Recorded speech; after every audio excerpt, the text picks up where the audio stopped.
नमस्कार। हमारा देश और पूरा विश्व आज कोविड-19 की चुनौती का सामना कर रहा है। कोविड-19 अभी खत्म नहीं हुआ है। ऐसे में हमारा फर्ज है कि हम सतर्क रहें। इसलिए जब तक दवाई नहीं तब तक कोई ढिलाई नहीं। कोरोना से बचाव के लिए जरूरी है नियमित रूप से हाथ धोना, मास्क पहनना और आपस में उचित दूरी बनाए रखना। याद रखिए, 2 गज दूरी मास्क है जरूरी। खांसी, बुखार या सांस लेने में कठिनाई होने पर हेल्पलाइन नंबर 1075 पर संपर्क करें। नमस्कार बच्चों, कैसे हैं आप? चलिए मैं अपना इंट्रोडक्शन दे दूं। मैं हूं डॉक्टर अमिता शर्मा, जो कि शासकीय उच्चतर माध्यमिक विद्यालय लक्ष्मी मंडी में व्याख्याता के पद पर पदस्थ हूं। आइए बच्चों, अब पढ़ाई के लिए तैयार हो जाइए।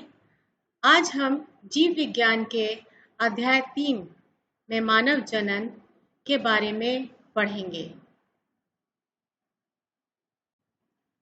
तो चलिए बच्चों, हम पढ़ते हैं मानव जनन के बारे में। सबसे पहले हम जानना चाहेंगे कि मानव जनन, चूंकि आप पिछली कक्षाओं में पढ़ चुके हैं कि जनन की परिभाषा क्या होती, जनन क्या होता है, फिर भी हम एक बार उसको दोहरा देंगे कि जनन क्या होता है। जनन अपनी ही जाति के जो जाति और वंश की निरंतरता को बनाए रखने के लिए जो क्रिया होती है उसको हम जनन कहते हैं।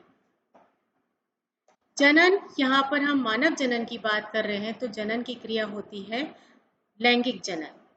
लैंगिक जनन में नर और मादा दो अलग अलग लिंगों की जरूरत पड़ती है, जिसमें उनके युग्मक बनते हैं और युग्मक के बाद ही युग्मनज का निर्माण होता है। तो सबसे पहले हम युग्मक का निर्माण कहाँ होगा, कैसे होगा, कौन कौन से अंग इसमें कार्य करेंगे, इसके बारे में जानेंगे। तो नर युग्मक और मादा युग्मक, नर युग्मक का निर्माण होता है नर में और मादा युग्मक का निर्माण होता है मादा में। यहाँ पर आप स्क्रीन पे देख सकते हैं कि नर युग्मक में आप देख रहे हैं 23 लिखा हुआ है और मादा युग्मक में भी 23 लिखा हुआ है।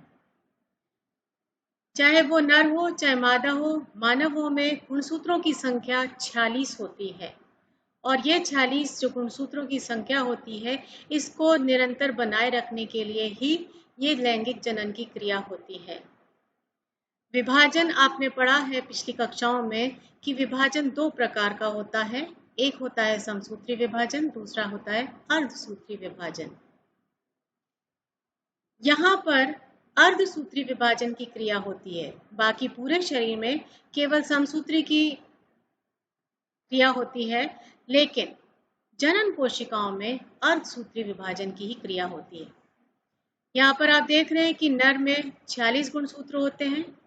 ये 46 गुणसूत्र जब नर युग्मक का निर्माण करते हैं तब यहाँ पर अर्धसूत्री विभाजन की क्रिया होती है और अर्धसूत्री विभाजन की क्रिया होने के पश्चात 2 नर युग्मक बनते हैं, जिसमें कि 23 गुणसूत्र जाते हैं। यहाँ पर हमने सिर्फ एक ही दिखाया है, इसलिए आपको एक ही दिखाई दे रहा है।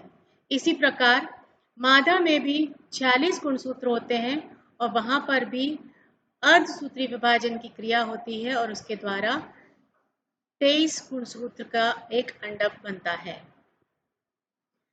जब नर युग्मक और मादा युग्मक का संलयन होता है तो ये निर्मित करते हैं एक युग्मनज, जहां पर गुणसूत्रों की संख्या वापस से बराबर से 46 की आ जाती है। युग्मनज से भ्रूण का निर्माण होता है और भ्रूण से ही नए संतान का निर्माण, नई संतान बनती है। यहाँ पर आप देख रहे हैं कि जो 46 गुणसूत्रों की संख्या है ये बराबर से बनी हुई है। ये बहुत इंपॉर्टेंट पॉइंट है कि गुणसूत्रों की संख्या बनी हुई रहनी चाहिए, बराबर से कम या ज्यादा नहीं होती। यदि मान लीजिए यहाँ पर समसूत्री विभाजन होता तो 46 का डबल हो जाता 92। इस तरीके से हम देखेंगे तो कितने सारे गुणसूत्रों की हो जाती, लेकिन नहीं, ऐसा नहीं होता है। नर और मादा मानव में केवल गुणसूत्रों की संख्या होती है 46, इससे ज्यादा नहीं होती है, ना कम होती है। यदि होती है, एक आध उसमें ज्यादा आ जाता है तो एक विकृति हो जाती है। तो चलिए, अब हमने ये जाना कि नर युग्मक और मादा युग्मक का निर्माण जो है उसका निर्माण 46 गुणसूत्रों के द्वारा होता है और वो हमको 23 गुणसूत्र वाला एक युग्मक प्रदान करते हैं जो कि संलयित होकर युग्मनज का निर्माण कर भ्रूण बनाते हैं और भ्रूण ये नई संतान को उत्पन्न करता है। जनन की हम प्रमुख घटनाओं के बारे में पहले आपको बता देते हैं कि इसमें हम कौन कौन सी घटनाओं के बारे में जानेंगे। इसमें कौन कौन सी घटनाएं होती हैं।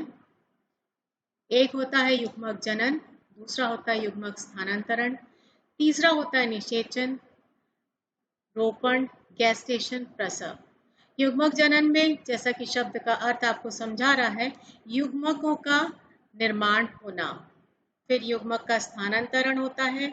निषेचन की क्रिया में युग्मकों का संलयन होकर युग्मनज का निर्माण होता है। जब युग्मनज बन जाता है तो वहां पर फिर अगली स्टेप होती है रोपण, जिसमें कि ब्लास्टोसिस्ट का निर्माण होता है और वो गर्भाशय में रोपित हो जाता है। गेस्टेशन में उसी जो ब्लास्टोसिस्ट है उसका डेवलपमेंट होता है और उसके पश्चात प्रसव की क्रिया होती है जिसमें कि बच्चे को पैदा किया जाता है। अब ये पूरी क्रिया हम 3 भागों में पढ़ेंगे। निषेचन पूर्व घटना, जिसको हम प्री फर्टिलाइजेशन इवेंट भी कहते हैं, निषेचन जिसको हम फर्टिलाइजेशन भी कहते हैं, और निषेचन पश्च घटना जिसको हम इंग्लिश में पोस्ट फर्टिलाइजेशन इवेंट भी कहते हैं।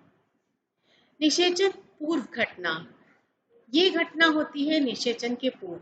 निषेचन में जैसा कि आपको मैंने बताया कि युग्मकों का निर्माण होता है और ये युग्मक जो निर्मित हो जाते हैं जिसको हम कहते हैं, उसके बाद युग्मकों के निर्माण के पश्चात युग्मनज का निर्माण होता है और युग्मनज ही निषेचन की क्रिया को संपूर्ण कराता है।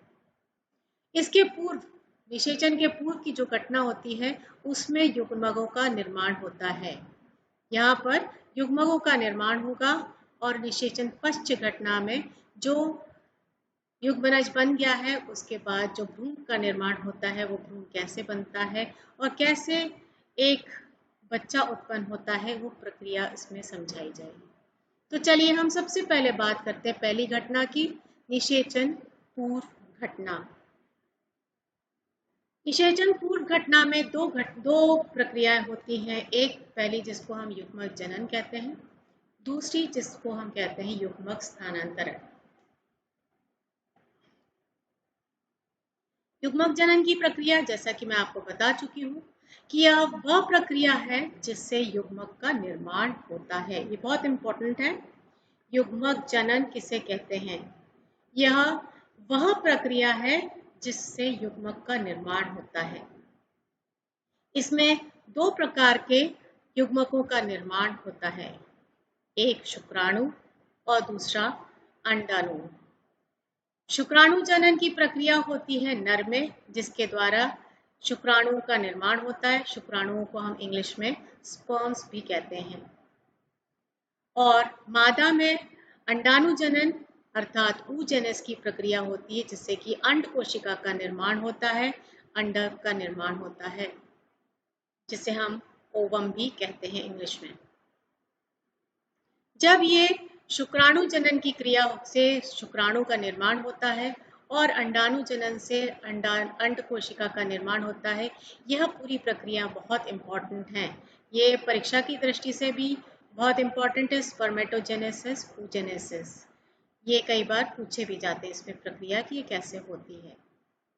तो चलिए अब हम सबसे पहले बात करते हैं कि शुक्राणु जनन की प्रक्रिया कहाँ होती है, किस अंग में होती है और कैसे होती है। हम एक एक करके इसको पढ़ेंगे।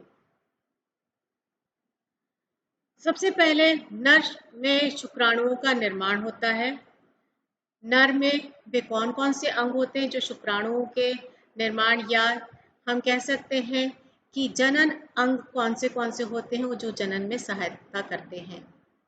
तो जनन में जो नर जनन अंग कौन से नर में पाए जाते हैं वो होता है एक जोड़ी वृषण और वृषण कोश, एक जोड़ी अधिवृषण, एक जोड़ी शुक्रवाहिकाएं, एक जोड़ी शुक्राशय, एक मूत्रमार्ग, प्रोस्टेट तथा काउपर्स ग्लैंड्स और एक शिशन उसमें पाया जाता है। नर जनन अंग तंत्र, जिसको हम मेल रिप्रोडक्टिव ऑर्गन सिस्टम कहते हैं, इसको भी दो भागों में अंगों को विभाजित किया गया है। एक जिनको हम कहते हैं प्राथमिक लैंगिक अंग, ये बहुत इंपॉर्टेंट है, ये भी इसको बहुत ध्यान से सुनिए और बहुत ध्यान से पढ़ के इसको लिख लीजिए क्योंकि ये बहुत इंपॉर्टेंट होते हैं। प्राथमिक लैंगिक अंग या जिसको हम प्राइमरी सेक्स ऑर्गन कहते हैं, ये वो वाले ऑर्गन्स होते हैं या वो वाले अंग होते हैं जो युग्मकों का निर्माण करते हैं। यहाँ पर सिर्फ और सिर्फ युग्मकों का निर्माण होता है। इसके जो प्रमुख कार्य होता है वो होता है युग्मक का निर्माण होना। युग्मक का निर्माण होता है नर में वृषण में। वृषण को हम टेस्टिस भी कहते हैं। यहाँ पर वृषण में टेस्टिस में नर युग्मक या शुक्राणुओं का निर्माण होता है। इसके साथ साथ द्वितीयक लैंगिक अंग होते हैं या जिनको हम एसेसरी या सेकेंडरी सेक्स ऑर्गन्स कहते हैं। ये भी दो होती हैं जिनको हम दो उसमें पढ़ेंगे, सहायक नलिकाएं या डक्ट्स और सहायक ग्रंथि या सहायक एसेसरी ग्लैंड्स। सहायक नलिकाएं जो होती हैं वो होती है रीड टेस्टिस, शुक्र वाहिका या जिसको हम कहते हैं वास एफ्रेंशिया, अधिवृषण एपिडिडाइमस, शुक्रवाहिनी वास डिफरेंशिया। साथ ही साथ सहायक ग्रंथियां भी होती हैं, शुक्राशय, प्रोस्टेट और बल्बोयूरेथ्रल या काउपर्स ग्रंथि। ये अंग ना तो किसी प्रकार के हार्मोन्स का स्रावन करते हैं और ना ही युग्मक बनाते हैं, परंतु ये प्रजनन में एक विशिष्ट भूमिका निभाते हैं, उसमें सहायता करते हैं कि किस तरीके से प्रजनन की क्रिया में सहायता करके ये जो शुक्राणुओं का निर्माण होता है उसको यूरेथ्रा तक पहुंचाने का कार्य करते हैं।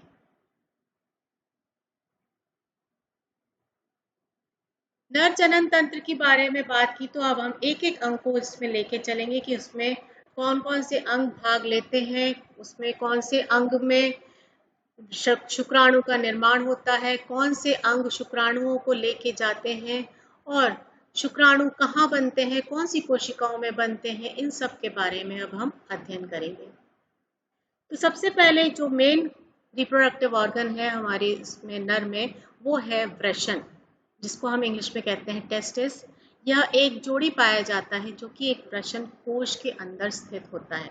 यहाँ पर आप स्लाइड में देख रहे हैं कि ये वृषण जिसको हम टेस्टिस कहते हैं और ये एक वृषण कोश, एक थैलीनुमा संरचना होती है जिसको हम इंग्लिश में स्क्रोटम कहते हैं, इसके अंदर स्थित होता है, लेकिन यह शरीर के बाहर स्थित होता है। तो एक जोड़ी वृषण शरीर के बाहर वृषण कोश में स्थित होते हैं। ये शरीर के बाहर क्यों स्थित होते हैं, ये बहुत महत्वपूर्ण है, इस पॉइंट को नोट कर लीजिएगा कि ये एक जोड़ी वृषण शरीर के बाहर क्यों स्थित होता है।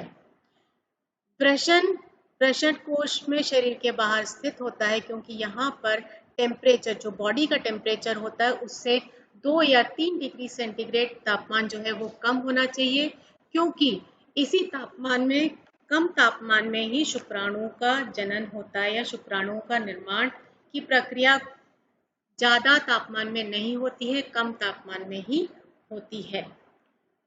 इसलिए जो वृषण है वृषण कोश में बाहर स्थित होते हैं।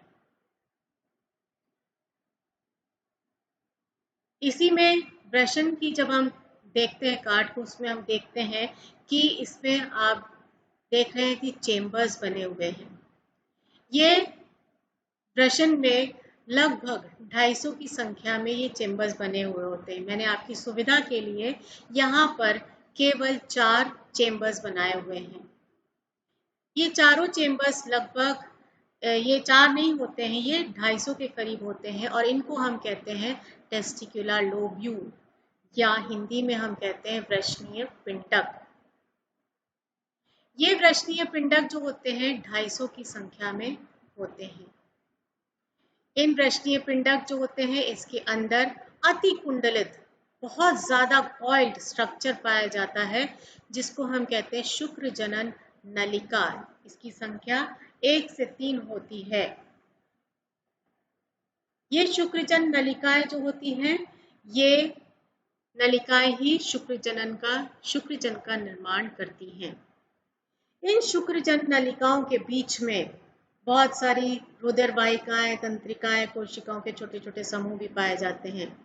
और इन्हीं के बीच में आप देख रहे हैं कि कुछ एक स्टार के शेप में मैंने आपको बताया कि कोशिकाएं पाई जाती हैं, जिनको हम इंटरस्टिशियल सेल्स या लेडिक सेल्स या हिंदी में हम इसको कहते हैं अंतराली कोशिकाएं पाई जाती हैं।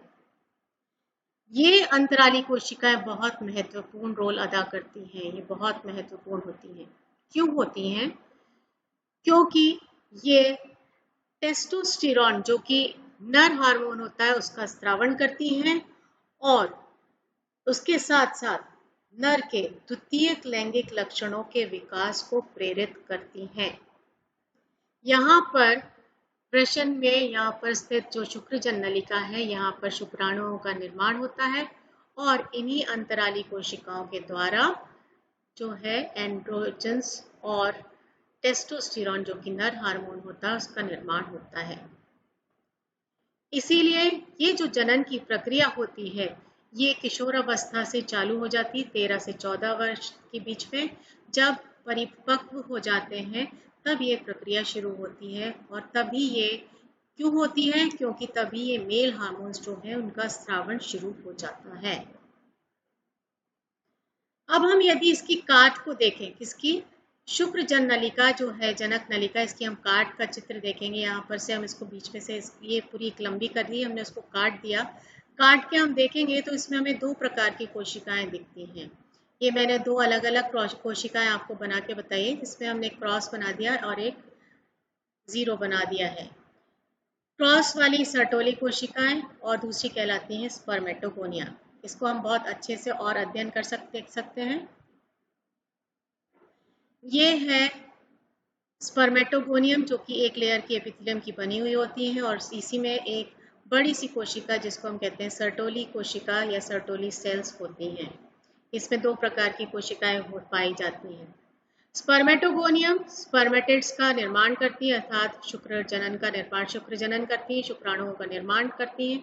और ये शुक्राणु जो है ये सर्टोली कोशिकाओं में धसे हुए होते हैं और इनके सिर मध्य की ओर, जैसे कि आप देख रहे हैं चित्र में कि सिर मध्य की ओर धसे हुए होते हैं और इनका काम होता है सर्टोली कोशिकाओं का पोषण देना। इन शुक्राणुओं को जो निर्मित होते हैं उनको पोषण देने का कार्य ये सर्टोली कोशिकाओं के द्वारा किया जाता है। इस पॉइंट को आप बहुत अच्छे से नोट कर लीजिए कि शुक्राणुओं का निर्माण कहाँ होता है और सर्टोली कोशिकाओं का क्या कार्य होता है। शुक्राणुओं का निर्माण ये स्पर्मेटोगोनियम जिसको हम कह रहे हैं यहाँ पर होता है शुक्राणुओं का निर्माण, और सर्टोली कोशिकाओं जो है उनको पोषण प्रदान करती हैं। चलिए अब हम देखते हैं कि इसमें कुछ सहायक नलिकाएं भी पाई जाती हैं जिसके बारे में आपको अभी बताया था। रीट टेस्टिस, शुक्रवाहिका, वास एफ्रेंशिया, अधिवृषण, एपिडिडाइमस और शुक्रवाहिनी। शुक्र यहाँ पर सेमिनिफेरस ट्यूब्यूल्स, ये देख रहे हैं आप, बहुत ज्यादा कुंडलित स्ट्रक्चर है। यहाँ पर शुक्राणुओं का जब निर्माण होता है तो वृषण की प्रत्येक शुक्रजन नलिका से एक एक पतली नली निकलती है। ये दिख रहे हैं, पतली नलिकाएं निकलती हैं। इन नलिकाओं को हम कहते हैं वास एफ्रेंशिया। ये सभी वास एफ्रेंशिया वृषण से बाहर आकर एक जाल सा निर्मित करती हैं। ये जाल सा बनाती, इस जालक को हम कहते हैं रीट टेस्टिस। यही जाल जो है इसको हम कहते हैं रीट टेस्टिस। ये जो रीट टेस्टिस है, ये जो जालक है, ये एक मोटी सी फिर कुंडलित नली में निकलता है जिसको हम कहते हैं एपिडिडाइमस या अधिवृषण। यहाँ ये अधिवृषण जो है ये अति कुंडलित और मोटा होता है। यहीं पर क्यों होता है? क्योंकि यहीं से इसके अंदर शुक्राणुओं का परिपक्वन और संग्रहण होता है। ये बहुत इंपॉर्टेंट पॉइंट है। और इसके बाद शुक्राणु जो है होते हुए ये वास डिफरेंस से पहुंचकर होते हुए ये यूरेथ्रा में पहुंचा दिया जाता है। तो शुक्र जनन कोशिकाओं के बीच में कुछ और कोशिकाएं भी पाई जाती है। देखिए आप, ये शुक्र जनन कोशिकाओं का अपन ने कार्ड देखा था, उस कार्ड में आप देख रहे हैं कि यहाँ पर कुछ कोशिकाएं मैंने पहले भी चित्र में बताई थी, जिनको हम कहते हैं लेडिक सेल्स। ये लेडिक सेल्स का काम होता है शुक्राणुओं को में हार्मोन्स का स्त्रावण करना। लिख लीजिए, चाहे तो आप इसको पॉइंट को आप लिख सकते हैं कि ये बहुत इंपॉर्टेंट होते हैं। ये मेल हार्मोन्स का स्त्रावण करते हैं और अन्य एंड्रोजेंस या लिंग हार्मोन्स का स्त्रावण करते हैं, जो कि नर के द्वितीयक लैंगिक लक्षणों के विकास को प्रेरित करता है। यहाँ तक आपको बहुत अच्छे से समझ में आ गया होगा। इन पॉइंट्स को आप बिल्कुल नोट करते चले जाइए, क्योंकि ये चैप्टर बहुत इंपॉर्टेंट है और इसमें से 5 नंबर के प्रश्न ज्यादातर पूछे जाते हैं। सहायक नलिकाओं का कार्य क्या होता है? जैसे कि अभी मैंने बताया कि सहायक नलिकाएं 4 होती हैं, रीट टेस्टिस, वास इफ्रेंशिया, एपिडिडाइमस और वास डिफरेंस। तो सहायक नलिका का क्या कार्य होता है, यह पूछा जाता है कई बार। सहायक नलिका का कार्य वृषण में बने नर युग्मकों को किसी तरह से यूरेथ्रा में पहुंचा दे और यूरेथ्रा के बाहर द्वारा जो है वो बाहर निकाल दे।